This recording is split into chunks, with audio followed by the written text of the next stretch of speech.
Hi students, मेरे YouTube channel नव्या online classes में आप लोग का स्वागत है। मेरे पास क्लास 9 का साइंस है, बायोलॉजी पढ़ रहे हैं हम लोग। और आज बायोलॉजी का अगला चैप्टर शुरू करने जा रहे हैं, चैप्टर 6 ऊतक। ऊतक है क्या? ऊतक किसे कहते हैं? इसके पहले वाले चैप्टर में हम लोग देख चुके थे कोशिका क्या है, कोशिका किसे कहते हैं, कोशिका का खोज किसने किया, कोशिका का संरचना, कोशिका के अंग, विभिन्न प्रकार के बिंदुओं को हम लोग चैप्टर 5 में देखे थे। और ये चैप्टर 6 में उससे आगे बढ़ करके आ गया ऊतक। ऊतक है क्या? और जितने भी सभी जीवधारी प्राणी, चाहे वो पादप जगत हो, चाहे वो जीव जगत हो, पादप जगत हो या जीव जगत, ये सभी जीवधारी जो है उसकी शारीरिक संरचना कोशिका से बनी है और कोशिका के मिलने से ऊतक बना है। कुछ ऐसे जीवधारी प्राणी हैं जो एक ही कोशिका के हैं, जैसे अमीबा, पैरामीशियम, जीवाणु, ये सारे एकल कोशिका के जीव हैं, तो इसमें ऊतक नहीं पाया जाता है। एकल कोशिका के जो पादपों में भी शैवाल वगैरह जो है वो सभी एकल कोशिका के हैं, उसमें ऊतक नहीं होता है। लेकिन ऊतक होता किसमें है? जो बहुकोशिकीय जीव है, बहुकोशिकीय पादप जो है उसमें ऊतक पाया जाता है। क्यों? एक कोशिकीय जीव जिस पर, जैसे कि अमीबा का हम एग्जाम्पल लिए थे, तो बता दें कि अमीबा एक कोशिकीय जीव है और इसमें भी जैव प्रक्रम होता है। कहने का मतलब कि जैव प्रक्रम पोषण, शोषण, परिवहन, उत्सर्जन, ये सारे होते हैं। अब इन सारे जैव प्रक्रम के लिए कोई विशिष्ट अंग नहीं होता है, अपना ही कोशिका के से वो भोजन ग्रहण करता है, उसका स्वांगीकरण करता है, श्वसन और उत्सर्जन होता है। परंतु बहुकोशिकीय जीवों में विभिन्न कार्यों को संपादित करने के लिए विशिष्ट अंग बने हुए हैं। श्वसन के लिए अलग श्वसन अंग है, परिवहन के लिए अलग परिवहन अंग है, उत्सर्जन के अलग बने हुए हैं, और सारे कोशिकाओं के समूह से बना है। एक बहुकोशिकीय जीवों में लाखों कोशिका होते हैं और सभी कोशिका एक समान नहीं होता है। विशिष्ट कार्य को करने के लिए विशिष्ट कोशिका होते हैं, और समान संरचना वाले कोशिकाओं का वे समूह जिसकी क्रियात्मक इकाई समान हो उसको ऊतक कहेंगे। मतलब कि समान क्रियात्मक इकाई वाले कोशिकाओं के समूह को ऊतक कहते हैं। जैसे हाथ और पैर का जो ऊतक है वो एक अलग कोशिकाओं का समूह से बना है। तंत्रिका तंत्र के जो ऊतक हैं वो अलग,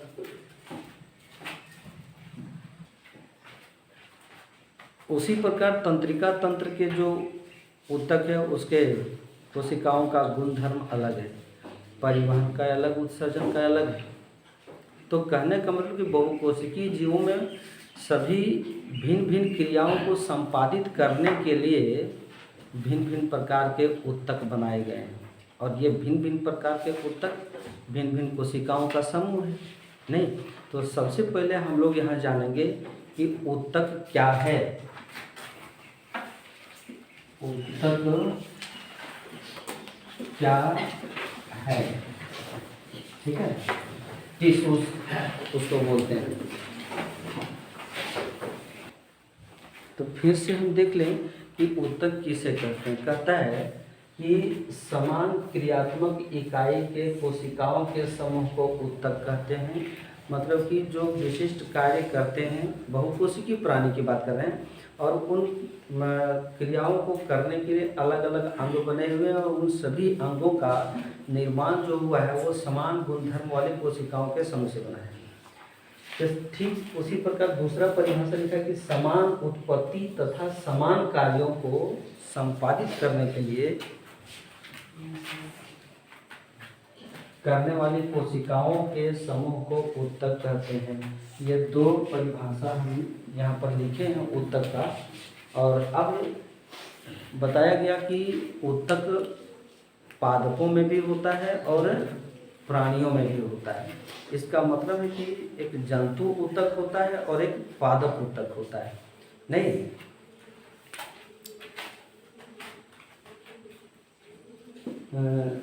जंतु ऊतक और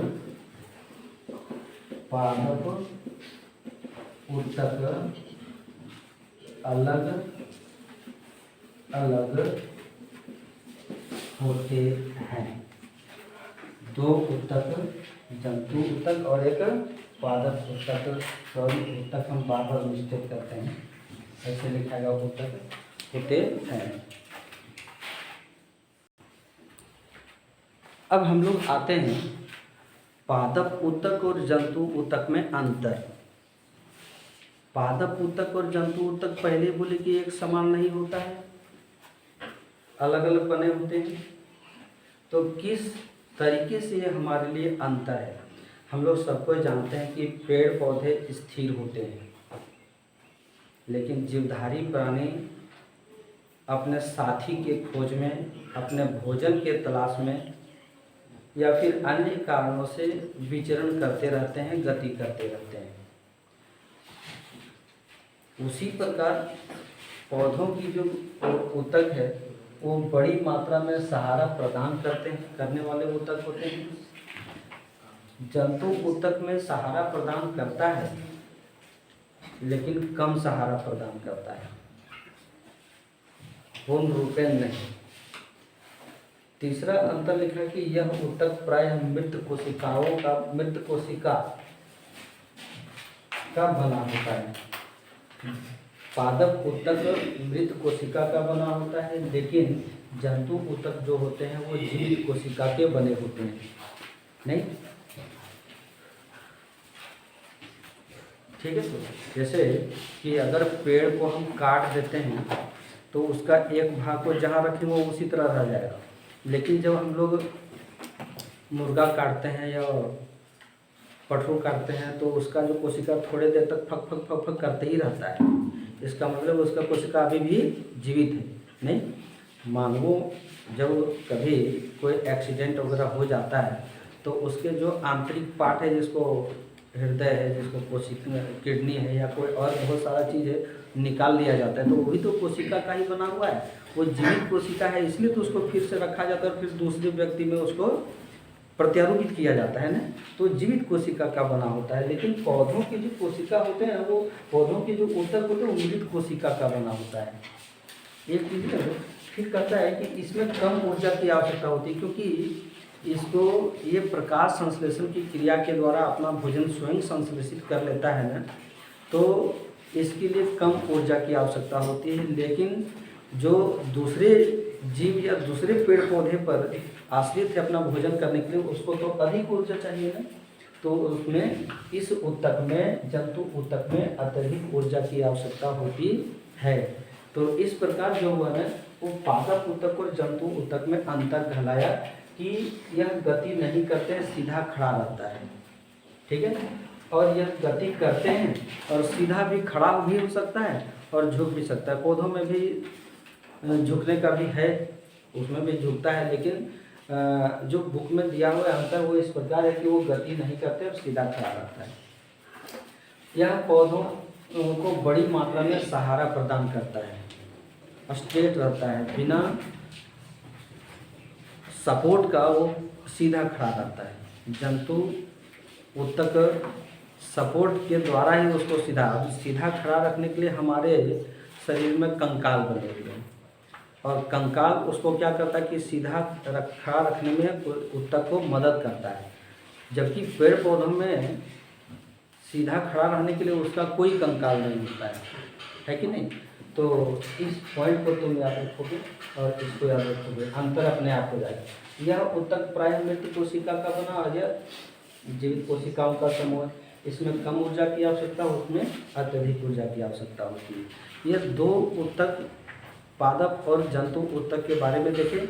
अब यहाँ से एक एक करके हम स्टडी करेंगे कि पादप ऊतक पौधों में पाया जाता है तो इसके कितने प्रकार हैं। पादप ऊतक के प्रकार को हम अभी बताने जा रहे हैं, फिर हम एक एक करके सबको एक्सप्लेन करेंगे।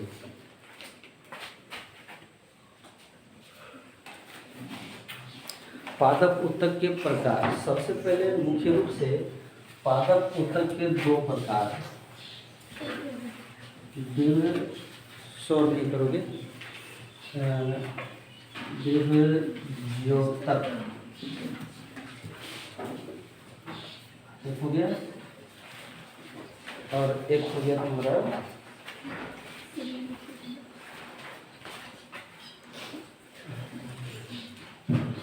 अस्थायी ऊतक। द्योतक के तीन प्रकार,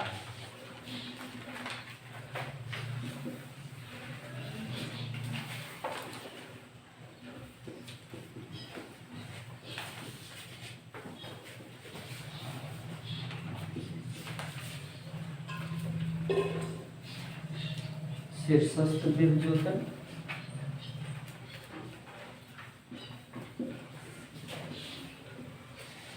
पार्श्व द्योतक, अंतर्विष्ट अंतर्विष्ट द्योतक। अस्थायी ऊतक के दो प्रकार हैं, ब्लैक से हम इसी से लिखते हैं।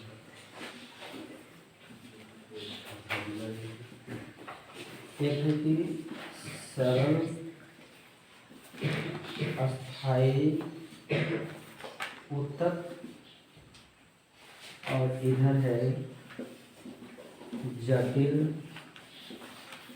अस्थायी ऊतक। सरल अस्थायी ऊतक के तीन प्रकार,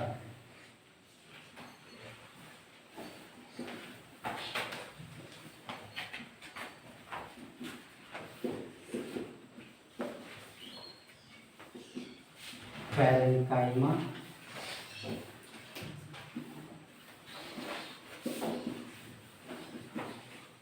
कोलेन्काइमा,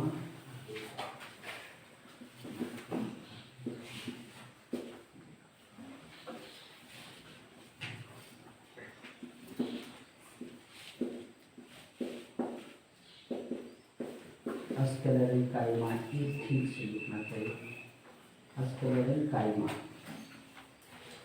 जटिल ऊतक के दो प्रकार,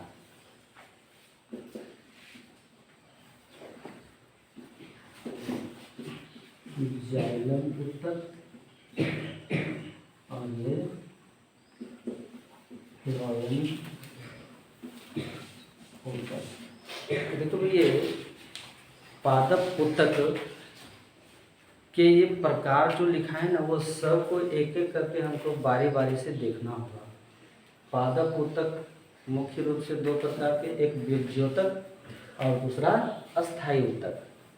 विभज्योतक को तीन भागों में बांटा गया है, शीर्षस्थ विभज्योतक, पार्श्व विभज्योतक, अंतर्विष्ट विभज्योतक। अस्थायी ऊतक दो प्रकार के हैं, सरल अस्थायी ऊतक और जटिल अस्थायी ऊतक।